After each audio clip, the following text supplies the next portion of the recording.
ចឹងតបតាមការ comment របស់បងប្អូនយើងចង់ឲ្យខ្ញុំមកបង្ហាញអំពីការធ្វើ track motion នៅក្នុងកម្មវិធី Adobe After Effects ឥឡូវចូលទៅការស្វែងយល់ទាំងអស់គ្នាអញ្ចឹងនៅក្នុងវីដេអូនេះគឺខ្ញុំនឹងបង្ហាញអំពីការធ្វើ track motion ដែលយើងអាចយកជាវត្ថុអ្វីមួយដែលដាក់ទៅឲ្យវាដើរទៅតាមចលនារបស់យើងអញ្ចឹងនេះគឺជាវីដេអូទេអញ្ចឹង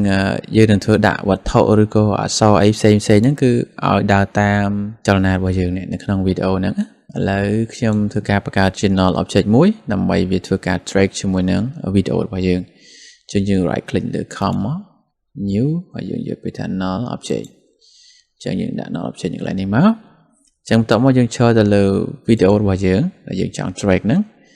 អញ្ចឹងយើងចូលកន្លែងពីថា track motion យើងចុច track motion បកមួយមកគេបន្ទាប់មកទៀតយើងមាន point ចំនួននេះpoint មួយកន្លែងហ្នឹងតែកន្លែង point ហ្នឹងគឺជាកន្លែងដែលធ្វើការ snap ទៅលើកន្លែងណាមួយដែលយើងចង់ឲ្យ motion ហ្នឹងគឺចាប់ចំណុចកន្លែងណាទៅអូខេនេះគឺវាដាក់យើងដាក់ cursor យើងពីលើហ្នឹងមកគឺវាចេញអាកន្លែងសញ្ញាសម្រាប់យើង move បានណាវាយហ្នឹងមកនេះយើងចុចមកយើងអាចទាញមកដាក់កន្លែងណាមួយដែលយើងចង់ track អានេះគឺជាទំហំរបស់វាយើងចង់យកប៉ុណ្ណេះមកអូខេឥឡូវដាក់ប៉ុណ្ណេះទៀតនេះគឺគ្នាដែរយើង scale បន្តិចមកដើម្បីឲ្យការ track របស់យើងវាបានល្អអញ្ចឹងយើងត្រូវដាក់នៅកន្លែងណាក៏បានដែរសំខាន់យើងចង់ឲ្យកន្លែងនេះគឺចាប់ចំណុចនៃចលនារបស់យើង track តែម្ដងណាអញ្ចឹងយើងមកមើលកន្លែង option កន្លែងនេះអញ្ចឹងសម្រាប់ rotation scale នេះអានឹងវាដល់ពេលយើង track មកគឺវាវិលបង្វិលហើយគឺវាពង្រីកពង្រួមទៀតអញ្ចឹងយើងចង់បានតែ position ទេអញ្ចឹង position វាមាន x y អញ្ចឹងទៅមានថាវាមានចលនាតែនៅលើឆ្វេងស្ដាំទេណាអានឹងបើយើង touch កន្លែងហ្នឹងហើយសម្រាប់កន្លែងនេះគឺបង្វិលឬក៏ពង្រីកពង្រួមទៅអានឹងវាអាស្រ័យទៅលើការតម្រូវការរបស់យើងហើយបន្តមកទៀតយើងមើលកន្លែងគេថា edit target ណាកន្លែងនេះគឺជាកន្លែងចំណុចនៃការចាប់ទៅលើ layer របស់យើងដែលចង់ធ្វើ track motion ឥឡូវយើងចុចទៅថា edit target តបមកយើងឃើញមានពីនេះអានេះគឺវាចាប់ទៅលើ layer ខាងលើគេអញ្ចឹងខ្ញុំឲ្យវា track ទៅលើ null វិញណាដើម្បីងាយស្រួលខ្ញុំទាញទៅលើ layer ណាមួយមកឲ្យវាជា parent តែម្ដងអញ្ចឹងបន្ទាប់មកខ្ញុំចុច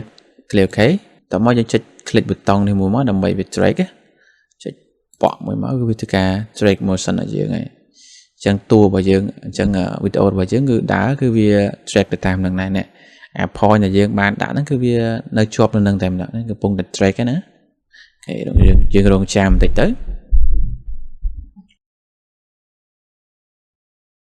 អូខេអញ្ចឹងរួចរាល់ហើយអញ្ចឹងខ្ញុំ scroll វីដេអូតូចតិចមក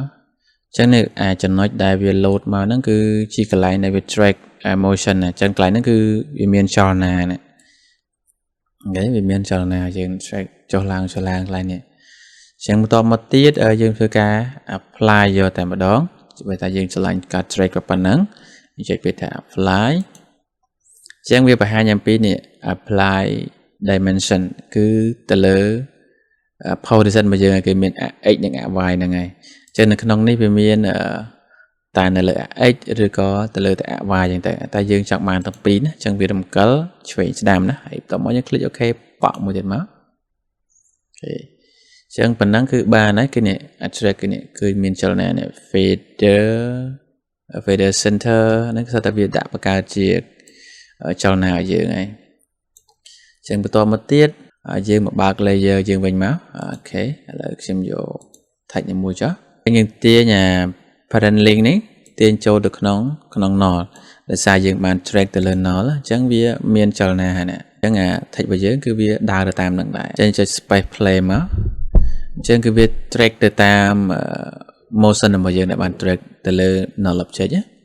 អញ្ចឹងបើយើងចង់ដាក់ទៅលើអីទៅក៏បានដែរឥឡូវយើងដោះអាលេខនេះមួយចោលទៅយើងមកដាក់ logo ម្ដងអូខេ logo យើងទាញ parent link នេះចូលទៅក្នុង null object ម្ដងទៀតមកអូខេអញ្ចឹងវាធ្វើការ track ដូចគ្នាអញ្ចឹងវាផ្ដល់ភាពងាយស្រួលយើងណាអញ្ចឹងយើង track ទៅលើ null